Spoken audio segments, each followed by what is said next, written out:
Asinibingelele sinamukele ngaphansi kwe-YouTube channel uSibalo kwaZulu. Kwisifundo sethu namhlanje sizobheka izinkathi zonyaka phecelezi seasons of the year. Uma sikhuluma ngezinkathi zonyaka sikhuluma ngezinguquko eziba khona kwisimo sezulu onyakeni.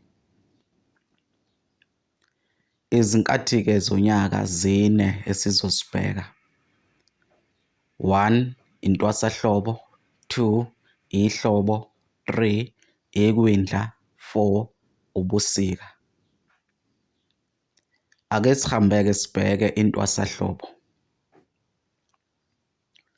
Intwasahlobo isikhathi sonyaka emva kobusika lapho ihlobo lithwasa sekuqala khona ukunetha izimvula nemvelo okubalwa kuyo utshani nezihlahla ziba lihlaza zibe nezimbali ezinhle. Ngaso lesikhathi izimbali ziyaqhakaza kuqala nezimila ezihambisana nomswakama.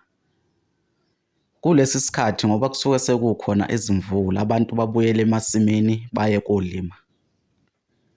Intwasahlobo iqala ngenyanga kaMandulo iphele ngenyanga kaLwezi. Ake sihambeke sibheke ihlobo. Ihlobo isikhathi sonyaka lapho amadlelo asuke eluhlaza kanye nezihlahla eziningi zithela izithelo. Kulesi sikhathi sonyaka kuba khona izimvula eziningi eziphelezelwa ukuduma kwezulu kanti nelanga lisuke lishisa kakhulu ngalesi sikhathi. Ngesikhathi sehlobo kubuye kube khona izinambuzane eziningi kanye nezinyoka ngoba amahlathi notshani kusuke sekukhule kakhulu. Ihlobo-ke liqala ngenyanga kaZibandlela liphele ngenyanga kaNhlolanja. Ake sihambeke sibheke ikwindla. Ikwindla isikhathi sonyaka lapho sekudlule khona ihlobo nezimvula seziqala ukuba indlala. Izulu lisuke selingenisa amakhaza asebusika. Ngalesi sikhathi sonyaka kuvuthuka amaqabunga esithombo ngenxa yokuthi kusuke sekuqala imimoya ehelezayo futhi kusuke sekudliwa ukudla okade kutshalwe entwasahlobo kwafakwa ezinqolobaneni. Ikwindla-ke liqala ngenyanga kaNdasa liphele ngenyanga kaNhlaba. Ake sihambeke sibheke ubusika. Ubusika isikhathi sonyaka lapho amazinga okushisa aba phansi kakhulu kubanda. Izindawo eziningi ziyakhithika kulale iqhwa.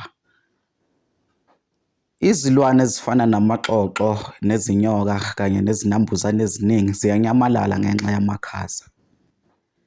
Izihlahla ziphunyelwa amahlamvu kanti utshani buyasha njengoba izimvula zisuke sezingani, ubuhlaza bemvelo buyaphela. Ubusika buqala ngenyanga kaNhlangulana buphele ngenyanga kaNcwaba.